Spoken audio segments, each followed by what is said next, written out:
जरा सोचिए क्या हो अगर एक देश को तबाह करने का जो एक फॉर्मूला था, मतलब जो 40 साल पहले एक जगह अचूक साबित हुआ था, वही फॉर्मूला आज किसी दूसरे देश पर आजमाया जाए और वो पूरी तरह से फ्लॉप हो जाए। हाँ, बिल्कुल उल्टा पड़ जाए। बिल्कुल।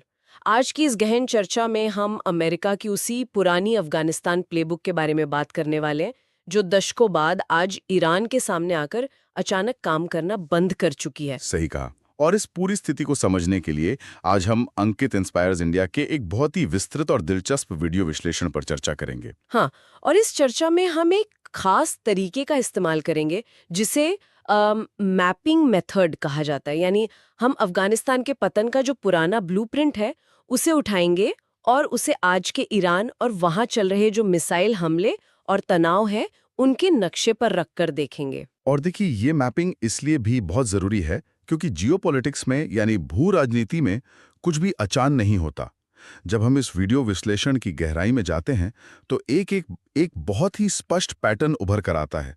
ऐसा लगता है जैसे इतिहास खुद को दोहराने की कोशिश कर रहा है। पर इस बार मोहरे अलग हैं। बिल्कुल, मोहरे अलग हैं और बिसात का मिजाज भी बदल चुका है। और एक बात यहाँ स्पष्ट कर देना जरूरी है, आज की इस चर्चा का उद्देश्य किसी भी राजनीतिक पक्ष या विचारधारा का समर्थन करना नहीं है। हाँ, हमें निष्पक्ष रहना है। बिल्कुल, बिना किसी वैचारिक पक्षपात के आज हम सिर्फ इस बात की चीरफाड़ करेंगे कि जो स्रोत में जानकारी दी गई है उसके आधार पर महाशक्तियों की कूटनीति का असली मैकेनिज्म काम कैसे करता है। तो चलिए इस मैपिंग की शुरुआत करते हैं।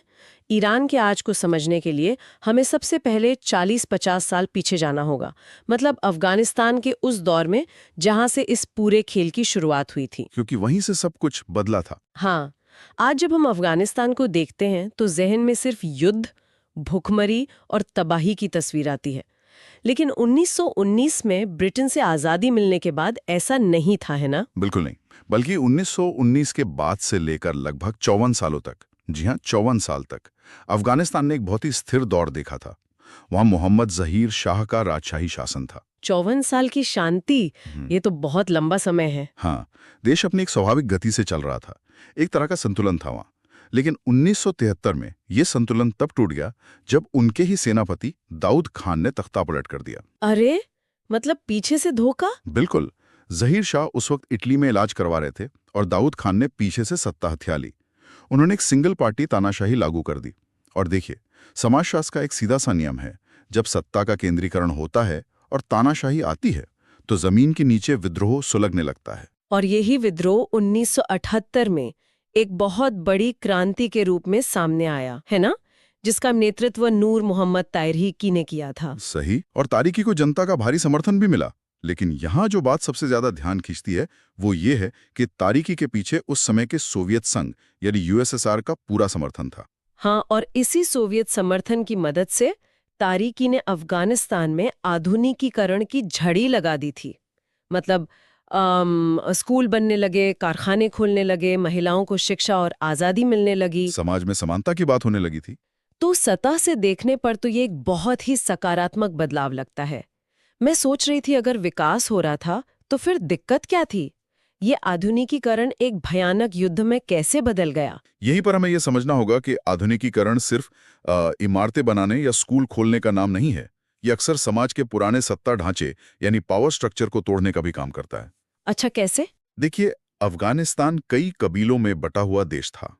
इन कट्टरपंथी कबीलों के सरदारों के लिए महिलाओं को आजादी देना या पश्चिमी शैली की शिक्षा लागू करना सिर्फ एक बदलाव नहीं था, ये उनके सदियों पुराने वर्चस्व और उनकी संस्कृति पर सीधा हमला था। समझ गई। तो इस आधुनिकीकरण ने समाज में एक गहरी सांस्कृतिक दरार पैदा कर दी थी। बिल्कुल। लेकिन एक सेकंड, मुझे यहाँ कुछ समझ नहीं आ रहा। आधुनिकीकरण का जो अंदरूनी विरोध था वो तो समझ आता है, लेकिन इसमें अमेरिका की एंट्री कैसे हुई? यही तो सबसे दिलचस्प हिस्सा है। मतलब एक तरफ अमेरिका उसी दौर में ईरान में शाह रजा पहलवी का पूरा समर्थन कर रहा था, जो ईरान में पश्चिमी आधुनिकीकरण और खुलेपन को बढ़ावा दे रहे थे, और ठीक उसी वक्त अफगानिस्तान में कहानी बिल्कुल उल्टी चल रही थी। हाँ, अफगानिस्तान में अमेरिका की खुफिया एजेंसी CIA उन कट्टरपंथी कबीलों को पैसा और हथियार देने लगी जो महिलाओं की शिक्षा और आधुनिकीकरण के सख्त खिलाफ थे। ये तो सीधा सीधा दोगलापन लगता है। और यही भूराजनीति की सबसे कड़वी सच्चाई है। अंतर्राष्ट्रीय संबंधों में विचारधाराएं सिर्फ एक टूल होती हैं, कोई सिद्धांत नहीं। अमेरिका का मुख्य लक्ष्य अफगानिस्तान के समाज का भला या बुरा करना कभी था ही नहीं। उनका लक्ष्य सोवियत रूस था। बिल्कुल। उस समय शीत युद्ध यानी कोल्ड वॉर अपने चरम पर था। अमेरिका को किसी भी कीमत पर सोवियत संघ के बढ़ते प्रभाव को रोकना था।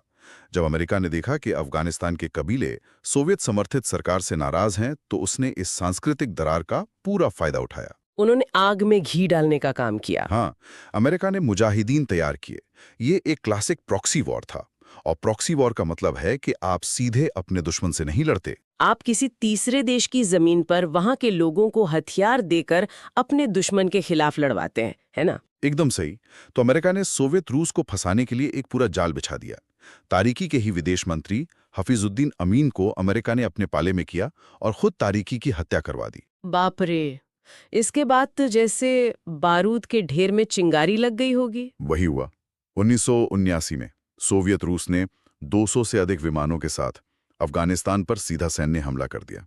अमीन मारा गया और यहां से अफगानिस्तान एक ऐसे दलदल में धंस गया जिससे वो आज तक बाहर नहीं आ पाया है। वीडियो विश्लेषण में यहाँ एक बहुत ही दिलचस्प टर्म का इस्तेमाल किया गया है, सत्ता का शून्य या पावर वैक्यूम। ये अवधारणा असल में काम कैसे करती है? ये एक बहुत ही महत्वपूर्ण सवाल है। देखिए, पावर वैक्यूम का मतलब सिर्फ ये नहीं होता कि देश में कोई प्रधानमंत्री या राष्ट्रपति नहीं है। इसका मतलब है कि देश में सुरक्षा, न्याय, पुलिस और अर्थव्यवस्था की जो बुनियादी व्यवस्था होती है, वो पूरी तरह से ढह जाना। एक तरह से स्टेटलेस स्थिति। हाँ, जब कोई बाहरी महाशक्ति किसी देश की सरकार को गिरा देती है, तो वहां एक बहुत बड़ा खालीपन आ जाता है। और इस खालीपन को भरने के लिए छोटे छोटे हथियारबंद गुट, कबीले और वॉरलॉर्ड्स आपस में खूनी खेल खेलने लगते हैं। और अमेरिका ने पाकिस्तान और सऊदी अरब के रास्ते इन मुजाहिदीनों को अंधाधुंध पैसा और ट्रेनिंग दी थी, है ना? बिल्कुल।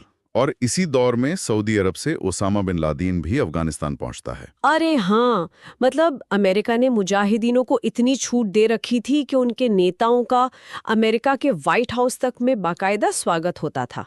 उन्होंने छात्रों के संगठनों का इस्तेमाल किया जिन्हें तालिब कहा जाता था। और यहीं से तालिबान का जन्म हुआ। रुकिए, अगर अमेरिका को इतिहास का थोड़ा भी अंदाजा था, तो क्या उन्हें ये नहीं पता था कि किसी दूसरे देश में कट्टरपंथियों की एक पूरी फौज खड़ी करना और उन्हें आधुनिक हथियार देना कितना खतरनाक हो सकता है? देखिए, उनका पूरा फोकस उस वक्त सिर्फ और सिर्फ सोवियत रूस को हराने पर था। उन्होंने भविष्य के बारे में सोचा ही नहीं। जब 1991 में सोवियत संघ टूट गया और उसकी सेनाएं वहां से लौट गईं, तो अमेरिका ने भी अफगानिस्तान से अपना हाथ खींच लिया। हाँ बिल्कुल, अमेरिका वहां से निकल गया। अब वहां सिर्फ आधुनिक हथियारों से लैस कट्टरपंथी गुट बचे थे। 1998 आते आते मुल्ला उमर के नेतृत्व में तालिबान ने पूरे देश पर कब्जा कर लिया।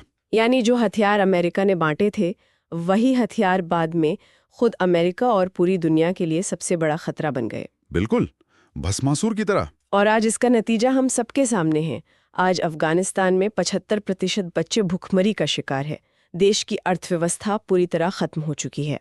ये बहुत ही दुखद है। जिस जमीन के लिए कभी दुनिया की 2 सबसे बड़ी महाशक्तियां अपना खून और खजाना पानी की तरह बहा रही थीं, आज वहां कोई भी झांकने को तैयार नहीं है।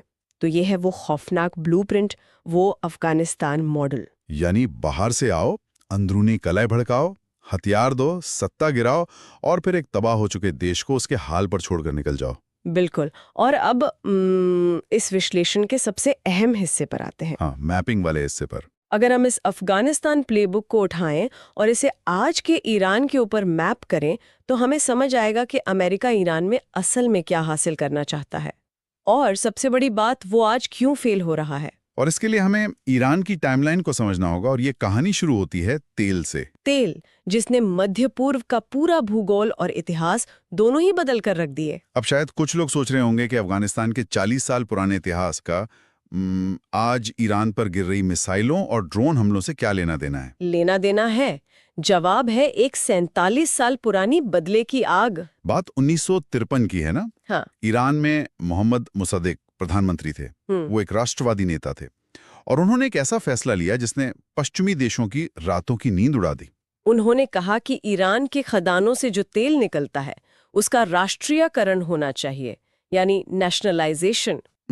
इसे थोड़ा गहराई से समझते हैं। ये राष्ट्रीयकरण पश्चिमी देशों के लिए इतनी बड़ी खतरे की घंटी क्यों था? देखिए, उस समय ईरान के तेल पर एंग्लो इरानियन ऑयल कंपनी, जो आज बीपी यानी ब्रिटिश पेट्रोलियम है, जैसी ब्रिटिश और अमेरिकी कंपनियों का एकाधिकार था। मतलब पूरी तरह से मोनोपोली। हाँ, वो ईरान का तेल निकालते थे, दुनिया भर में बेचते थे और भारी मुनाफा कमाते थे, जबकि ईरान की अपनी जनता गरीबी में जी रही थी। मोसद्देक ने कहा कि अब तेल का मालिकाना हक सीधे ईरान की सरकार का होगा और मुनाफा ईरान की जनता के विकास में लगेगा। ओहो, ये तो पश्चिमी देशों के आर्थिक एकाधिकार पर एक सीधा और बहुत बड़ा प्रहार था। बिल्कुल। और महाशक्तियां अपने आर्थिक हितों पर चोट कभी बर्दाश्त नहीं करती। तो इसके जवाब में क्या हुआ? अमेरिका की CIA और ब्रिटेन ने मिलकर 1953 में ईरान में तख्तापलट करवा दिया। उन्होंने इस लोकप्रिय प्रधानमंत्री मोसद्देक को हटाकर शाह रजा पहलवी का सत्ता सौंप दी, जो पूरी तरह से उनके इशारों पर नाचने वाले एक मोहरे थे। हाँ, शाह ने देश में पश्चिमी आधुनिकीकरण तो किया, लेकिन पर्दे के पीछे भारी भ्रष्टाचार चल रहा था। देश की संपत्ति लूटी जा रही थी और ईरान की जनता इस बात को बहुत अच्छी तरह समझ रही थी कि उनका असली शासक शाह नहीं बल्कि वॉशिंगटन में बैठे लोग हैं। और यही वो दबाव था जो धीरे धीरे बनता गया और 1979 में एक ज्वालामुखी की तरह फटा। खोमेनी के नेतृत्व में ईरान में एक अभूतपूर्व धार्मिक क्रांति हुई, जिसे हम ईरानियन रेवोल्यूशन कहते हैं। हाँ, शाह को देश छोड़कर भागना पड़ा। ये क्रांति सिर्फ एक सरकार को बदलने के बारे में नहीं थी, ये दशकों के विदेशी हस्तक्षेप और अमेरिकी वर्चस्व के खिलाफ ईरान की जनता का एक सामूहिक विद्रोह था। और यहीं से ईरान में सुप्रीम लीडर की व्यवस्था की शुरुआत हुई। लेकिन अमेरिका के लिए सबसे बड़ा झटका और सबसे बड़ी शर्मिंदगी तो अभी आनी बाकी थी। आप उस बंधक संकट की बात कर रही हैं? हाँ। 1979 में ही ईरानी छात्रों और प्रदर्शनकारियों ने तेहरान में अमेरिकी दूतावास पर कब्जा कर लिया। उन्होंने 52 अमेरिकी नागरिकों और राजनीतिकों को बंधक बना लिया। और ये कोई एक दो दिन की बात नहीं थी। बिल्कुल नहीं, पूरे 444 दिनों तक अमेरिका जैसी सुपर पावर के नागरिक ईरानियों के कब्जे में रहे। ईरान की मांग थी कि अमेरिका शाह रजा पहलवी को उनके हवाले कर दे। जरा सोचिए, दुनिया की सबसे बड़ी सैन्य शक्ति, और वो 444 दिनों तक बेबस रही। अंतर्राष्ट्रीय संबंधों के मनोविज्ञान में महाशक्तियां ऐसी बेइज्जती को कभी नहीं भूलती। ये उनके अजेय होने की जो छवि होती है ना, उसे तोड़ देता है। हाँ, उनका ईगो हर्ट हो गया था। बिल्कुल। 1979 की इस घटना के बाद से अमेरिका की ईरान को लेकर जो भी नीति रही है, वो मुख्य रूप से इसी कड़वाहट और बदले की भावना से प्रेरित रही है। इसके तुरंत बाद 1980 के दशक में अमेरिका ने पड़ोसी देश इराक के तानाशाह सद्दाम हुसैन को उकसाया। उसे भारी हथियार देकर ईरान पर हमला करवा दिया। ये ईरान इराक युद्ध 8 साल तक चला था। ये भी इतिहास का एक कितना क्रूर और अजीब मजाक है। जिस सद्दाम हुसैन को अमेरिका ने ईरान को कमजोर करने के लिए अपना मोहरा बनाया, दशकों बाद उसी अमेरिका ने इराक पर हमला करके उसी सद्दाम हुसैन को फांसी पर लटका दिया। इतिहास सच में अजीब है। खैर, जब सीधे युद्ध से काम नहीं चला तो अमेरिका ने एक नया हथियार निकाला, ईरान का परमाणु कार्यक्रम। हाँ, अक्सर समाचारों में हम JCPOA का जिक्र सुनते हैं। इस डील का असल मैकेनिज्म क्या था? इसे बहुत ही सरल शब्दों में समझें तो ये 2015 में हुआ एक गिव एंड टेक यानी लेन देन का समझौता था। ईरान ने कहा कि वो अपने परमाणु कार्यक्रम को अंतर्राष्ट्रीय निगरानी में रखेगा, ताकि वो बॉम्ब न बना सकें। हाँ, यूरेनियम संवर्धन को सीमित कर देगा ताकि दुनिया को ये डर ना रहे कि वो गुपचुप तरीके से परमाणु बम बना रहा है। इसके बदले में अमेरिका और पश्चिमी देशों को ईरान पर लगे वो कड़े आर्थिक प्रतिबंध हटाने थे, जिन्होंने उसकी अर्थव्यवस्था का गला घोंट रखा था। तो ये तो एक अच्छा समझौता था। हाँ, ओबामा प्रशासन के दौरान ये समझौता लागू भी हुआ और ईरान की अर्थव्यवस्था ने थोड़ी सांस ली। लेकिन असली झटका तब लगा जब डोनाल्ड ट्रंप सत्ता में आए और उन्होंने 2018 में बिना किसी ठोस वजह के इस समझौते को एक तरफा तोड़ दिया। और यहीं से शुरू होती है अमेरिका की मैपिंग रणनीति। समझौते तोड़ने के बाद ईरान पर इतने खतरनाक आर्थिक प्रतिबंध लगाए गए कि वहां की मुद्रा जो रियाल है वो औंधे मुंह गिर गई।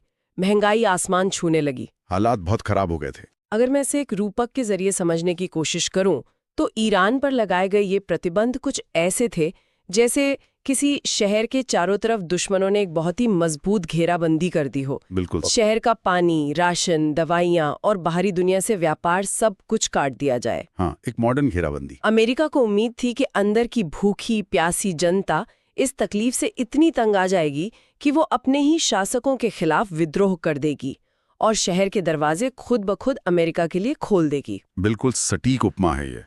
अमेरिका का कैलकुलेशन यही था कि अफगानिस्तान में जैसे सत्ता के खिलाफ विद्रोह हुआ था, वैसा ही ईरान में भी होगा। लेकिन ऐसा हुआ नहीं हुआ। और आज की स्थिति देखिए। इस वीडियो विश्लेषण में 28 फरवरी के हालिया हमलों और युद्ध के 22वें दिन का जिक्र किया गया है। अमेरिका और इजराइल का सीधा मकसद वर्तमान सुप्रीम लीडर खमेनेई और उनके संभावित उत्तराधिकारी मुज्तबा खमेनेई की सत्ता को अस्थिर करना है।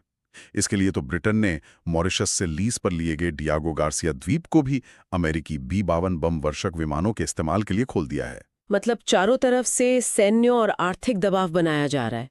लेकिन अमेरिका का ये जो अफगानिस्तान मॉडल है, वो यहाँ आकर बुरी तरह फेल हो गया है। घेराबंदी काम नहीं आई। हाँ, पूरी तरह फेल।